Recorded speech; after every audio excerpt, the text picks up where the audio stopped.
right. Thank you for being here.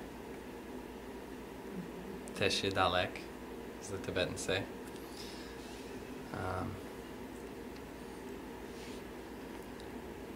This is my first time facilitating the song class here at Sacred Arts Research Foundation, so I'm really excited about that. I carry sacred songs from all over the world: Hebrew songs, Spanish, Portuguese, Tibetan mantras. I write music, indigenous songs from different tribes. So I'm really looking forward to the next 3 weeks of sharing a little bit of what I've learned along the way. And the first class today I'm dedicating to Tibetan mantra, and the reason for that is because it was really one of the first places that I got any type of initiation into sound healing and sacred songs.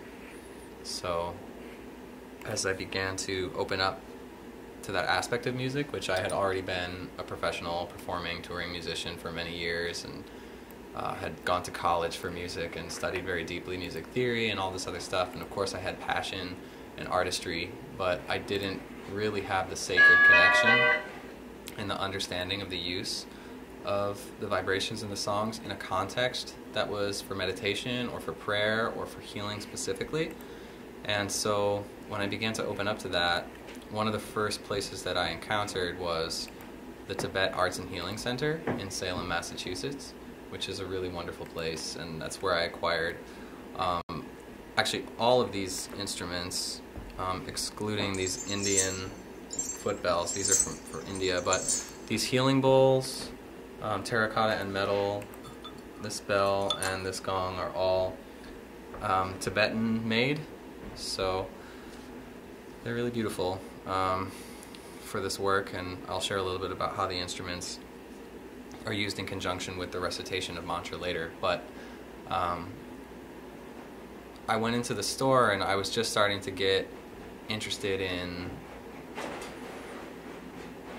these types of chanting, so I played a song for the store owner, and he's like, "Oh, that's really great, it's so nice to hear," and he gave me some CDs, and so I started to learn mantras from the CDs a little bit. But then he invited me eventually, because I was living in Boston at the time, to come to Salem and do a class and do a workshop on mantra meditation. So he and I got together, and he's a Tibetan man, and he told me a bit about his culture and what it was like growing up, and then he went into exile to India because of the political situation in Tibet, but that mantra meditation is part of their curriculum in school, in a sense. Like, you know, we say the Pledge of Allegiance, they say the Mani Padme mantra. So it's just essential to everyday life. It's a way that they have of connecting with positivity and devotion to the bodhisattvas and the enlightened ones who have come before to pave the way for the path of illumination. So there's just a lot of respect, a lot of love, and it's a second nature understanding to use mantra to help shift one's state of consciousness. So he taught me some mantras directly, which I think is the most important way to receive songs, which is why this song class is a really wonderful thing that it's in existence, because pretty much all of the stuff that's taught here was passed directly from a teacher of that tradition to the people who carry the songs, who then have the blessing to pass it on from there. So I'm happy to be able to share these things and to feel that I have at least a little bit of knowledge that I can share, so that it goes beyond just saying words. And, you know, chanting mantra is much deeper than just these are the words, say them over and over again. The spiritual component of it has to be integrated on a lot of levels. So I just want to begin by acknowledging the ancestors of the tradition and all of those who have come before, who have shared these songs, and the spirit of the East, which is the direction that these songs come from, and the Himalayan mountains and the plains, and the many thousands of years that the spiritual center of Buddhism and prior faiths took root there, and that the world continues to benefit from the teachings derived from deep inner exploration and practicing of these ways. So a special thank you to the Tibetan people and their ancestors, and a prayer that peace can come to that region, understanding between the different cultures that are kind of colliding or continue to work it out over many thousands of years of conflict and cultural separation. So the Tibetan people are a very strong, very beautiful community, and they spread all over the world as a result of the exile. So many of them living in India and other countries continue, relocate to America, and the benefit that we derive from what might be seen as an attempt at cultural genocide is actually the spread of the teachings, the spread of the mantras. So the West and the East sharing their worlds more and more, so we get to benefit a lot from that. But it's important to come at it with a lot of respect, because the people who carry these ways, they grew up with it, they understood on a deep level because of how their whole culture and their whole family raises them. You know, that mantra is something very special, and that the concept of compassion and the concept of being good to all beings and wishing enlightenment for all beings on all planes is something very deep. The word compassion can't really be translated the way that we have it, so maybe through these mantras we can learn a little bit more. So I have some printout sheets, and those of you who are online should have the lyrics available to you, so if you want to pass them around, I'll take one as well.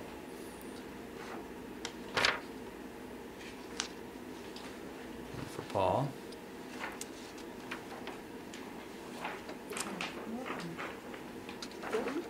So an appropriate way to open any meditation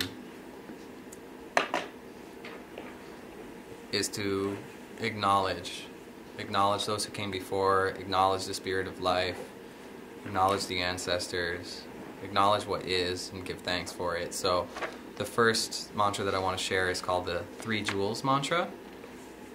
And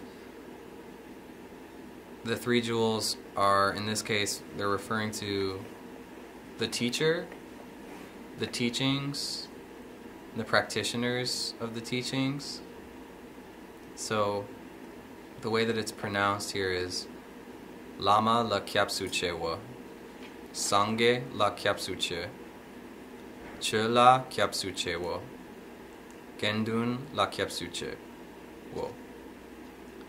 So we can try to say that first line together. Lama la Kyab Suchewa. You say it once and repeat afterwards. Okay, I'll say it once and you can say it after me. Lama la Kyab Suchewa. Lama la Kyab Suchewa. Sangye la Kyab Suche. Sangye la Kyab Suche. Chö la Kyab Suchewa. Chö la Kyab Suchewa. Gendün la Kyab Suchewa. Gendün la Kyab Suchewa. Good. So then you see a rough translation of it there. Seeking refuge in the Guru, refuge in the Buddha, refuge in the Dharma, refuge in the Sangha. The Dharma is like the practicing of the ways, the good teachings that have been left for us to do good acts, compassionate acts, and so on. So the Buddha obviously setting the precedent of righteous living and the various philosophies and teachings that he brought back to us through his meditations. So we give thanks and we go for refuge there, you know, in the spirit of one who is enlightened. And then you have some translations here of the individual components, the words themselves, so you can kind of see grammatically how that's working. But so we'll try to say it again. I'll say a line and you can repeat it back one more time. So, Lama la Kyab Suchewa. Lama la Kyab Suchewa. Sangye la Kyab Suche. Sangye la Kyab Suche. Chö la Kyab Suchewa. Chö la Kyab Suchewa. Gendün la Kyab Suchewa. Gendün la Kyab Suchewa. Good. So a common way, there are different ways to do it. Mantra can be spoken, just chanted dry, like how you would speak. And sometimes it's just like that. So just Lama la Kyab Suche, Sangye la Kyab Suche, Chö la Kyab Suche, Gendün la Kyab Suche, and then in your heart you're acknowledging those different aspects. So sometimes, because it's the 3 jewels mantra, it makes sense that you do it 3 times, and you can do a hand posture where you acknowledge 3 different centers of energy in the consciousness. So the third eye, the heart, or the mouth, and the heart. So a lot of the mantras are dedicated to purification of mind, body, and speech. So you have that symbolized here: mind, speech, and body. And so they might say, Lama la Kyab Suche wa, Sangye la Kyab Suche, Chö la Kyab Suche wa, Gendün la Kyab Suche, Lama la Kyab Suche wa, Sangye la Kyab Suche, Chö la Kyab Suche wa, Gendün la Kyab Suche, Lama la Kyab Suche wa, Sangye la Kyab Suche, Chö la Kyab Suche wa, Gendün la Kyab Suche. As a way you can simply say it to yourself. It might be a nice thing to do in the morning. You want to set your consciousness right away to align with the intention of remembering your teachers. And in this case, it's the Lama la Kyab Suche. So in the Tibetan tradition, the Lama is the Holy One, or one of the Holy Ones. So, but it's symbolic as well. So in your heart, it really just symbolizes honor and respect for whoever you embrace as a teacher, the spirit of the teacher, truly. So, yeah, so there is a specific melody that I learned for this one. I'm gonna tune my guitar a little bit.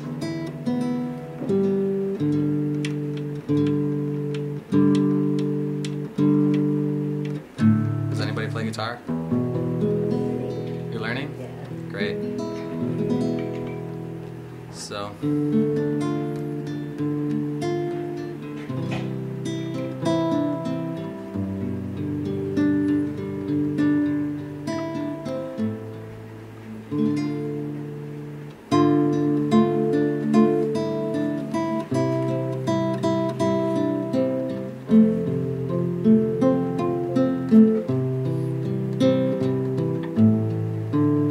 I'll sing it a few times and you can feel like joining in if you want. Lama la Kyab Suche wa, Sangye la Kyab Suche, Chö la Kyab Suche wa, Gendün la Kyab Suche wo.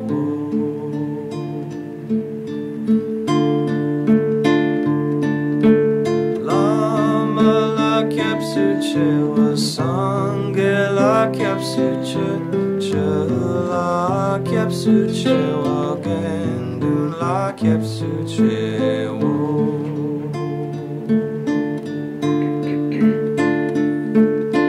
Lama la Kyab Suche wa, Sangye la Kyab Suche, Chö la Kyab Suche wa, Gendün la Kyab Suche wo.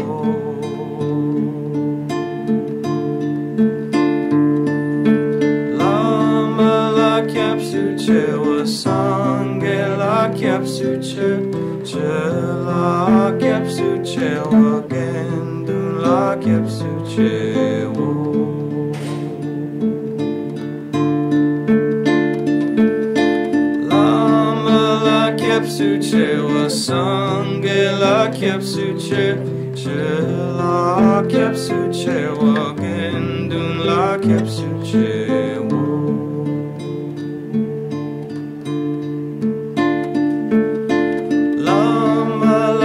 Suche wa, Sangye la Kyab Suche, Chö la Kyab Suche wa, Gendün la Kyab Suche wo.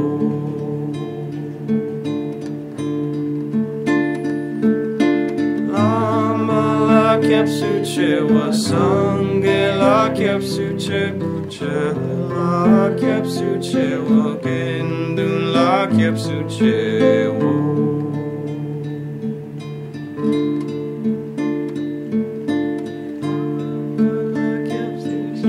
Sangye la Kyab Suche, Chö la Kyab Suche wa, Gendün la Kyab Suche wo.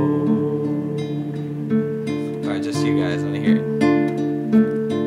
Lama la Kyab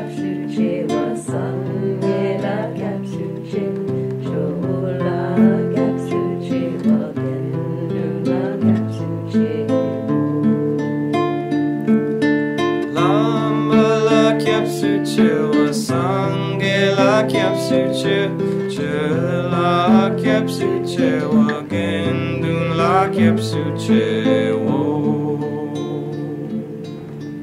Good. You like it? Oh, good. I think like the internal vibration of that is just delightful.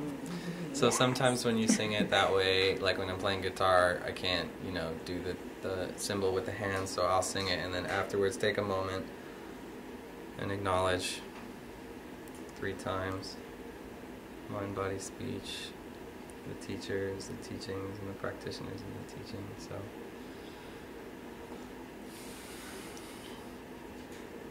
So that's a great way to open a meditation because it's very respectful. And then we can move into what is probably the most famous mantra in the world, one of the most famous mantras in the world, definitely among Tibetans. It's my understanding that in general for a Tibetan person this is a daily, just totally normal to recite this on a daily basis, especially as a young person and in the schools and so on. So Om Mani Padme Hum is very deep. There are entire volumes written about it and what it means, esoteric teachings behind it, and monks have spent their entire lives or lifetimes chanting Om in an effort to try to learn just how to chant Om in such a way that they will actually be able to unite their vibration with the divine, the vibration of creation, the original vibration. So it's a whole pursuit and dedication, and you can find on YouTube, for instance, 3 hours more straight chanting of Om and this mantra, other mantras with Om. So it's deceptive. You say, oh, Om Mani Padme Hum, there, I learned it. Now I just say it.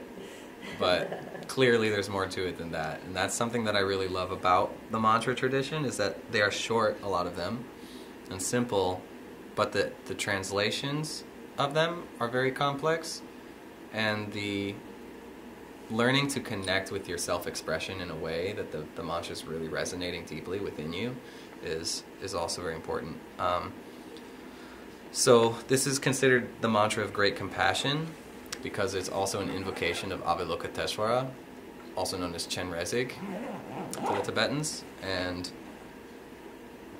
the spirit of compassion is sort of embodied in that bodhisattva. I think it's important to mention that bodhisattvas are not considered to be deities or beings of another world or any other type of tradition, but they're actually considered people who have, through their own discipline and self-mastery, been able to manifest incredible powers and other forms of incarnations that they can assume as a means of bringing compassion and love to others or warding off evil spirits and other things like that. So it's not a belief that it's a visitation of a being from another dimension. The Tibetans that I communicated with really expressed that this is all possible for the human being in this lifetime, and that these beings in particular have just, unlocked more of the potential of what we are and what we have within ourselves. So Om Mani Padme Hum can also be pronounced Om Mani Padme Hum. There's different variations, but for our purposes we'll do Om Mani Padme Hum for now. And the very rough translation, like the super loose translation, is behold the jewel in the lotus. So Padme is like the lotus flower opening, and actually this bowl here has the inscription of Om Mani Padme Hum around it, and in the center is a lotus flower and little Buddhas all around it in meditative posture.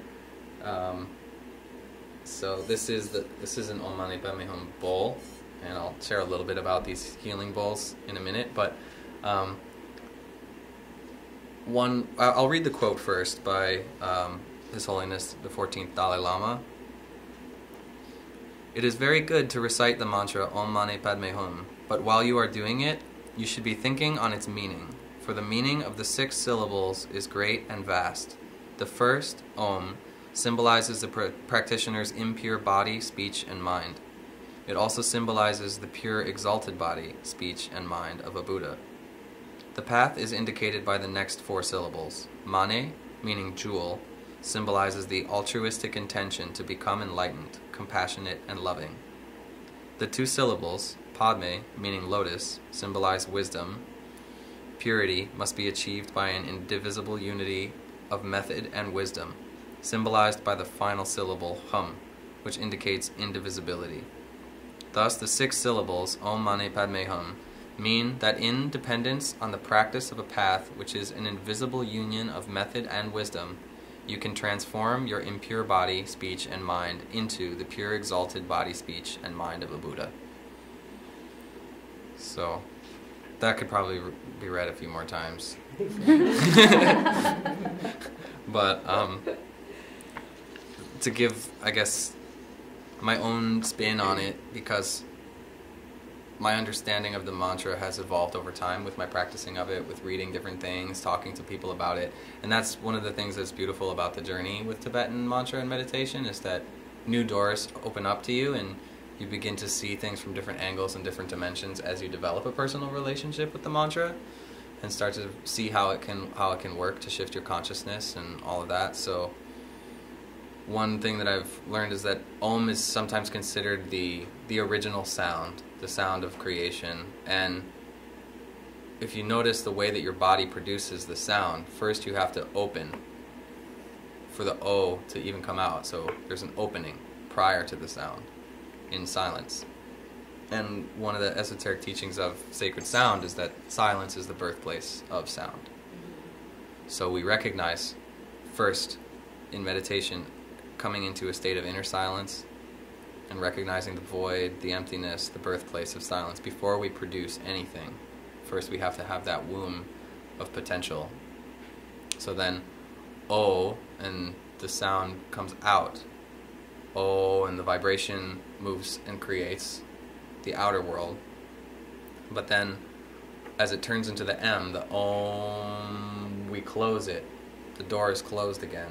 And the vibration moves strongly inside and becomes more activated in the chest and in the head. When you're really sensitive to feeling the vibrations of the chanting, you'll really feel them, especially over an extended period of time. You know, it stimulates the blood flow and the circulation in the brain and activates the heart center and the lungs and everything. It's just like the sinuses can become looser, many things. So the opening from the silence, the sound projected outward, the M closing the gate, moving inward, and then the silence after the sound is finished is just as important. Some people say that the silence after the Om should last longer than the pronunciation of the Om. Part of the idea is that just like when you drop a stone into the water, the ripples begin to move outward. So the amount of time that it takes to drop the stone into the water and for it to sink to the bottom might be a few seconds. But for the actual vibrations caused by that emanation to stop will take sometimes maybe an hour, I don't know. So that's a teaching for us about how our thoughts and feelings resonate in the world. If you say something negative to someone and then they're feeling that and then they go somewhere else and then they're in a bad mood now because you did that, and then they're saying negative things to other people, you see your inability to master your mouth, your speech, your mind, body, and speech. So then it's creating ripples throughout all of reality. So that's where it becomes our responsibility, you know, to master that. So the Om, that's one way to look at it. That's the symbol that I've had more connection with. The Mani Padme Hum part, I'm not as, you know, don't know as many things that I can share there, but hopefully what the Dalai Lama said is useful. Hum can in some ways be considered like a period on the sentence, like aho or amen, like that's one way that you might consider it, like to finalize that, and then the cycle begins again. Hum is closed, Om, right? It comes back full circle. So sometimes it's important. He says here that you should be thinking on its meaning while you recite it. That's one way, but also clearing the mind of any thought forms and projections of meaning is also a way. So sometimes these syllables, they have no specific meaning either. They go beyond words. They're tones that have an effect on the physiological self in a way that just we can't fully define it. So as we begin to have definitions and understandings of these things, it's also important to appear with childlike mind, beginner's mind as they call it, that really we know nothing, and what is this? What is Om Mani Padme Hum? I have no idea, and that's more or less how I show up to it every time. I always feel like I don't know what I'm doing, and I don't know how to pronounce this. This is someone else's language, this is someone else's culture. No, I gotta let go of that. It's just, here it is. Let's just try. So we'll chant it in a moment, but I wanna do like a little exercise to open up our voice a little bit. So I believe that the esophagus is one of the first parts of the body that forms while we're in utero, and it's connected obviously to the throat chakra and the expression of the self and one's truth, our voice, all of that. So a lot of the things that occur to us in the developmental phase that have a lasting impact on that part of our body, we become fearful and closed in our expression throughout our life. And you can hear when somebody's communicating and the things that they're saying, you're like, I know that's not how you feel, I know that's not. Or someone's singing and you can tell that they're holding it back, they're restrained, because there might be fear there, or self-judgment, or expectation on what a singer is. So it's very important at this moment to make the distinction that this is not about being a singer and being a celebrity situation, like, put me on a stage, I sound amazing. It's just not about that. This is for something entirely different. There are many cultures in the world where every single member of the community sings. When they get together and they have their dances, everybody dances, everybody takes part in things. We have developed a certain kind of situation in our culture where we put the artist on a stage. We put the expert in front of us in television. And so there's a huge separation between the everyday person and, well, I don't have a beautiful voice, but that person does. That's why they're paid a lot to do it, and they have a TV show or whatever that it is. They're beautiful enough for that. They sound good enough for that. I wasn't born with that. So this needs a lot of courage in order for you to just let go and open up and allow yourself to push your own limits. A lot of people who don't like their own voice sing quietly intentionally because they're like, well, I don't want people to hear me sing because I know I don't have a good voice. So they never sing loud enough to even experience the resonance of the voice inside of their body at that volume. It's like, wow, it's really special. And push beyond their boundaries of comfort and so on. So one exercise that I like to do is just to release some of that. It's sort of like you just take a deep breath. Just go like, We'll just spend like a minute just kind of like just breathing and making whatever sound is natural.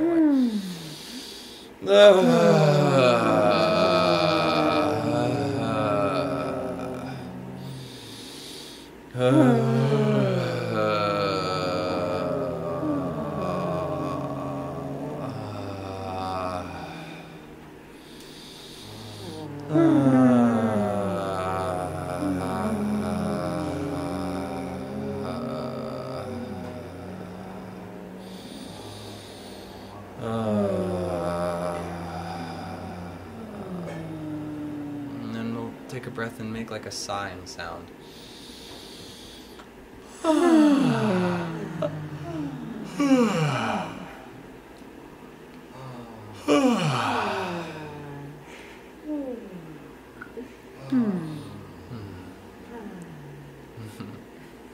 Does anyone want to share anything about that? How that feels?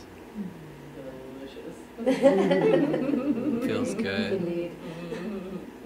Does you notice it feels safe, or is there any energy in your heart space that comes from that? Like any just like opening, allowing yourself? Maybe you felt uncomfortable or awkward at any moment. That's okay too. But that's this learning to open and just letting the sound happen is kind of what's involved in letting the mantra come through naturally and open. It needs to be that sort of effortless and natural and spontaneously coming from the core of yourself. So that's a good thing to do, just to shake yourself up a little bit, let yourself get loose and open and allow for the process. Then keeping that in mind, so when you go to produce a sound, you're trying not to clench your throat and like block your nasal passages and like all the things we do when we redirect the sound. And no, we want to just be open. Not up here. I don't know. I don't want. Oh yeah, sure. Like I'd love to. You know the difference between how we can communicate. People feel those vibrations. If we're locked up inside and muscularly tense, people feel that too, and it comes through in the subtle tones of our voice and everything. So we underestimate ourselves and we underestimate people's ability to discern what we're really communicating to them. The same is true with these mantras. If you're on autopilot, like you're not really going to be communicating to your own spirit and to the universe what it is that you're trying to, you know, access there. Get beyond the limitations of the comfort zone and the ideology of what good expression is. So then the second phase of it, there's another exercise I like. It's called the siren, and this is just for expanding and exploring the full range of the voice. So it's just like you go as high to as low as you can, like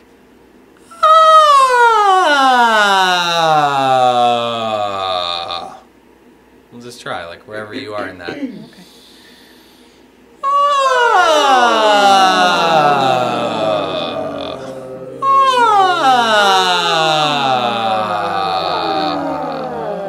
When you get to the bottom, we'll go back up.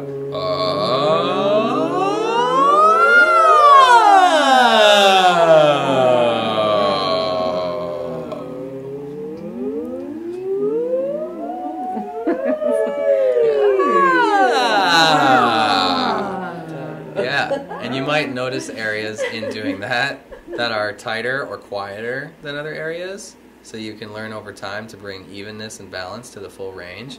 Maybe there's a tendency to skip notes. More so, I notice for men that it can be an issue because of the way, I don't know all the physiology, but if you're like singing up here in your head voice, and you like skip, you know, but you want to make that all smoother. You see there's still a little bit in there.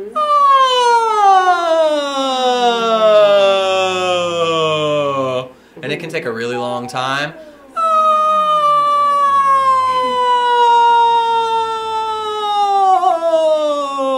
And just like get inside of your voice and let it just be like sound. Like this is already, to me, in a sense, mantra. Like it's sound beyond just like words with an intent to create a meaning. You know, we're using the voice to almost enter trance states or other accessing places in our consciousness. So anyway, those two simple exercises, just releasing sound, whatever that it might be, and then the siren, up and down, are two good things you can do to just like kind of warm yourself up and shake yourself up a little bit before you begin to actually recite, so that your voice is warm and activated. It's a series of muscles. So just like when you go to the gym, you don't just like start lifting 50-pound weights. You know, you have to warm up your voice.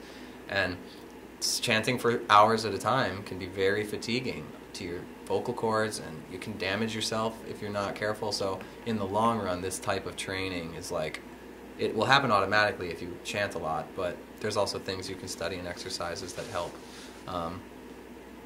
So the third component, this is getting more into like technically producing sound.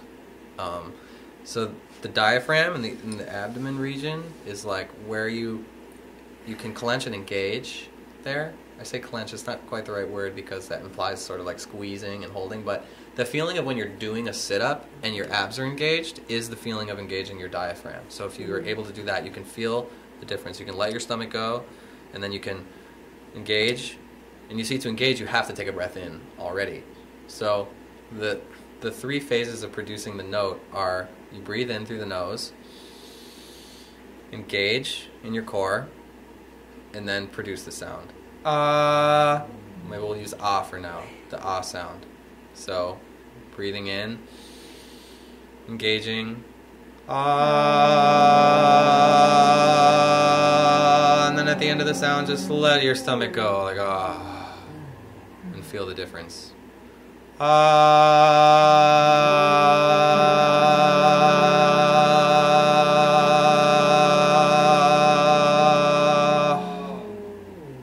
So all sound has these these phases of the attack, the sustain, and the release. So how we say the first ah, and then how we sustain it ah, and then how we choose to release. For instance, I can go ah. Some people have a tendency to ah, like dip up into it ah, and then sustain, and then maybe ah.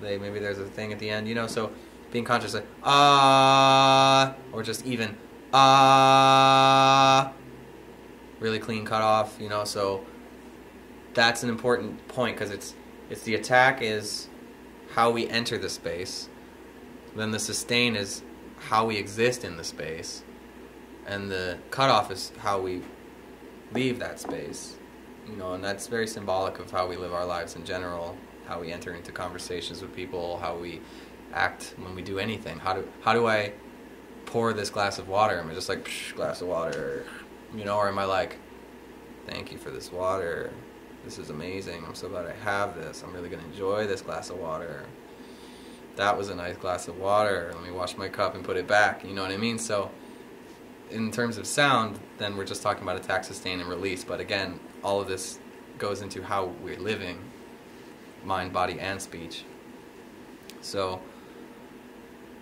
over time, if you begin to connect with this thing of engaging this area and using the voice in conjunction with those other things that I showed you, like your whole vocal experience of yourself will shift for sure. But it just takes time working out like that, you know, to feel that.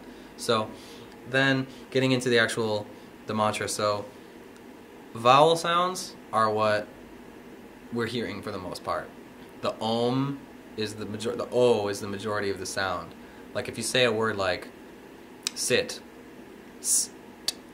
sit, like the I takes up the majority of the word. So how we engage with the vowel is very important. You can't make t any longer. The sound of a T is just that long. T has the E on it, so then you can say T, but the consonant itself is just, it's a closure. We have to pay a lot of attention to the vowels and how it feels in the vowel space. That's like so important. So O, if I just sing the sound O, like O,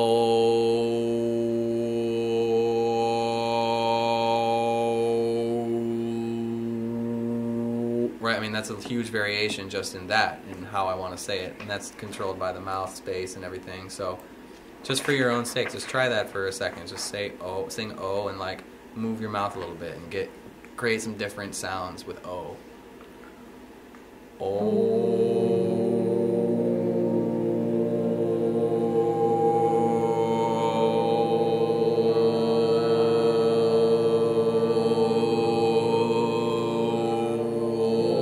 You can see how moving your tongue might change it.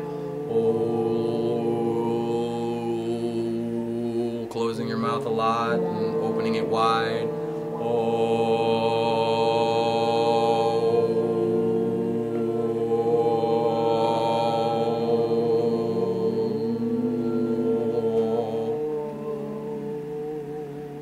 So there's a huge variation. It's not just Om, right? Like that's why I say people spend their whole lifetime trying, like, how do I really pronounce Om? Like, I don't know what I'm supposed to say. But those vibrations, by shifting them, will direct them into different parts of your body. You might notice that when you close your mouth more, that the sound comes more inside of your face. Oh,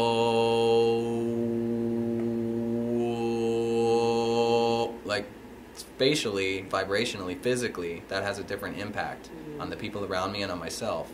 So, then another thing I like to demonstrate is just like, for instance, if I sing the Om,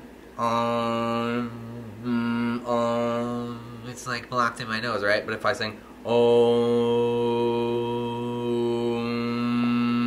like the sound M pretty much involves this palate, so you have to do it. But it's a better example, like Li. If I say Li, so like Li.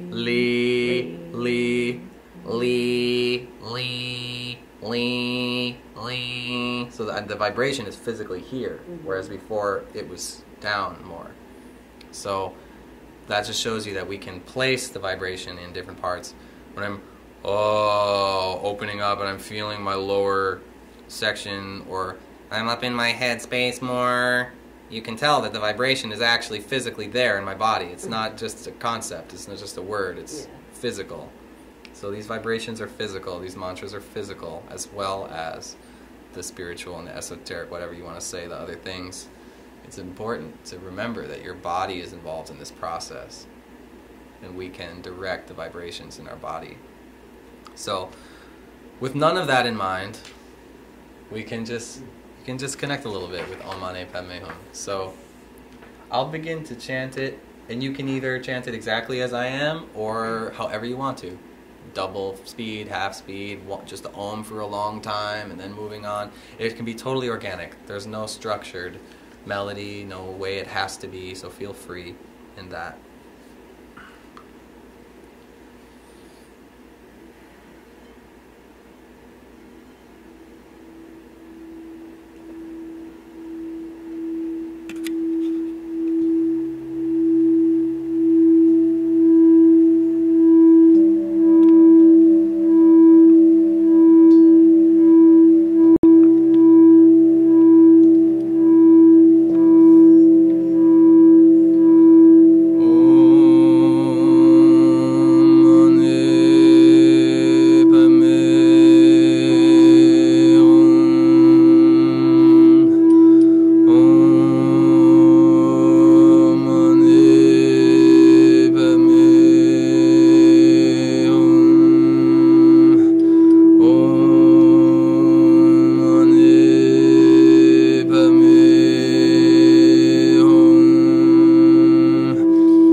like to share something about how they feel at this moment.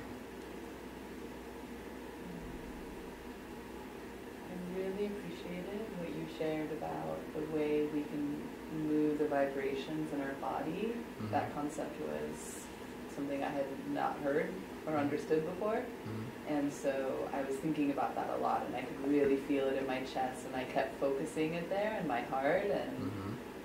It was really powerful. Mm-hmm.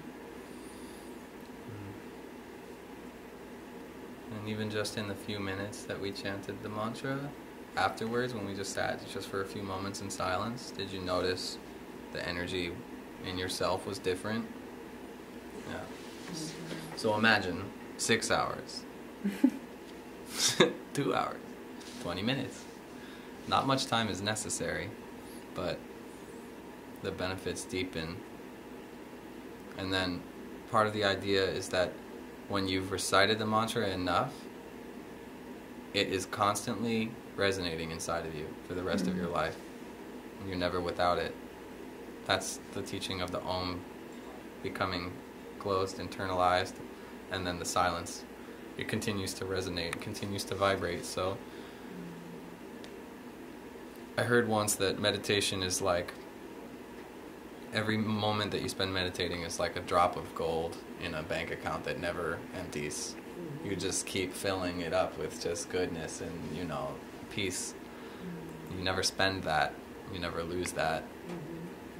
It's, no one can take that away from you. So, connecting. As I say, I can attest to that with that mantra. Yeah. I heard it in Nepal and I fell in love with it, and it comes up for me a lot.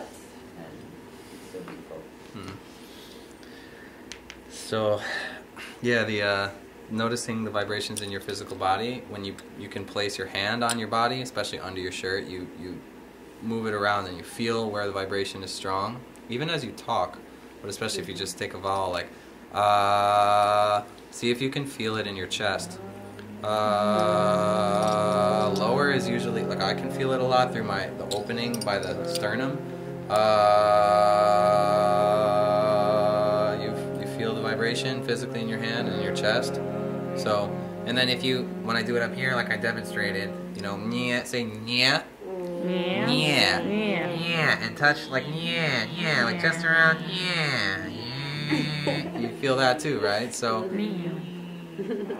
as you begin to make that connection with your body is going to be like, thank you for listening to me. Like, I do feel things. So, then you're going to learn as you're singing other songs, any songs, not just mantras, but like how to connect with your heart, because your heart is vibrating. Like, wow.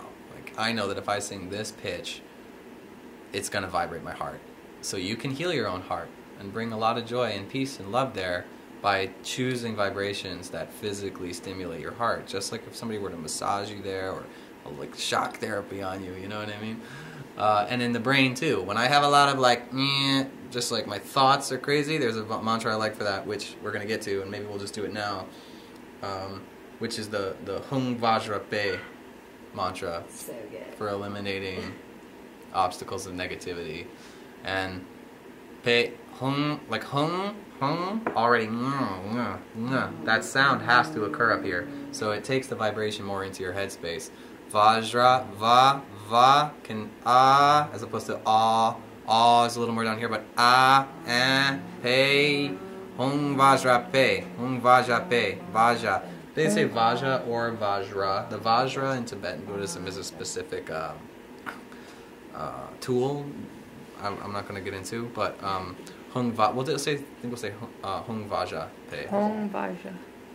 And I like this one because it has a tendency to be a little more like declamatory. You like the word.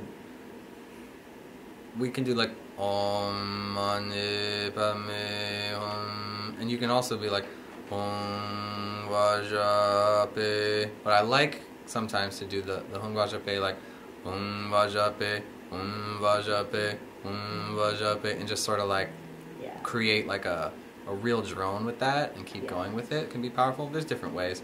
So I'm holding a mala right now. You probably all know, but I'll just share anyway for those who are online if they don't know.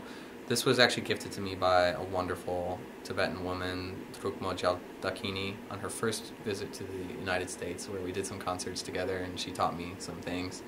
And she gifted me this sandalwood mala, which the scent of the sandalwood is also helps to bring peace of mind and other blessings. So the teaching of the mala is, one teaching of the mala said it has 108 beads and then a teacher bead, and you don't actually pass over the teacher bead, so you begin at the beginning and then you chant, and each bead is one time of the mantra. Hung Vajape, next beat, Hung Vajape, next beat, Hung Vajape, like that. You go all the way around until you reach the teacher bead, and then you do not cross over it as a sign of respect. You sort of bow there and then turn around and come back the other way. So some people get really serious about it, and they have counters because they're walking around all day, like no matter what they're doing at their jobs, and they're just like doing mantra, and then they stop and they put a counter there to keep it, and then they go back to it. When they can return to it, then they remove the counter and keep going, because sometimes they're prescribed. You have to chant this mantra 300,000 times. It's not going to work if you don't chant it 300,000 times, and you need to know that you've chanted it 300,000 times, so they become very skilled at that discipline. So, but anyway, the mala, it's like a rosary. I mean, it has a similar kind of energy to it, and it's a great tool to augment your mantra practice. So if you don't have a mala and you feel called, I definitely recommend getting one. There's many beautiful ones made with crystals and Bodhi seeds of the Bodhi tree. That's nice because it's like the tree under which the Buddha was said to attain enlightenment, so it's a very sacred material. And I've seen rose crystal and moonstone, like any type of mala you can imagine. So if you feel called to a specific one, it might be nice to have. They also say that the vibration becomes imbued into the object itself. So some people dedicate a mala to a specific mantra, and they only chant that mantra with that mala. I'm much more Rainbow Tribe, so my mala's got a whole lot of mantras in it. But I like that idea that it's sort of stewing in your mantras, and it's, you can then just by wearing it, it will sort of be singing the mantra for you all the time. So it's a nice thing. So yeah, Hung Vajape, I'm not sure how accurate this translation is, but it says, by the power of will, through the spoken word, I invoke the thunderbolt of my mind, which I like. And the Vajra very much looks like a thunderbolt too. It's like pointed on both sides, sort of like a staff, very masculine kind of like energy associated with it. And there's a Vajra and a bell that are often put together, and the bell symbolizing the feminine, and so then there's a sort of unity to that. But this sort of lightning strike, like coming in and just clearing it out, sort of almost like sunlight dissolves things, right? If you put a blanket in your window for a year, one side of the blanket will become very faded, and then eventually the sun will just totally corrode it if the material is, well, eventually it will. But sound vibration works the same way. The erosion of sound. So when these waves come through in our minds and in our hearts and everything, then it dissolves negativity. There's simply no room for anything else inside, because the idea of a sound bath is just that, like you're bathing in vibrations, it's cleaning you. And maybe all day you've been thinking like, oh, Betty's such a jerk and I can't believe that she did that, and like, well, people. And then so that's all you're thinking about, and you haven't made the choice to use your mind in a way that will benefit you. You're just like lost and stuck in negativity. So these mantras, you have to choose them. Remember them. Remember that you have them as a tool to transcend things. Oh, I'm really sad and I'm stuck in this state of mind and I can't stand it. Like, sit down and sing a mantra for that. 20 minutes later, you're going to be, there's nothing else in your mind but the mantra. Whatever you were thinking about, whatever you were feeling is going to be dissolved. And it might be the case that as soon as you stop the mantra, it all comes rushing back. Like, oh, right, I was really upset about that. I forgot because I was chanting mantra. Well, it's like, okay, well, that's good, right? Like, it can't hurt. So eventually it will, help to, that you will turn to those things. Whatever these practices are, not just mantra, but all of the ritual, routine things, anything that you have in your life set up as healthy alternatives to becoming despot, or whatever the word is, just like lost in pessimism and lost in judgments of yourself and others. So the mantras are for that, especially the mantra for clearing negativity. So now we can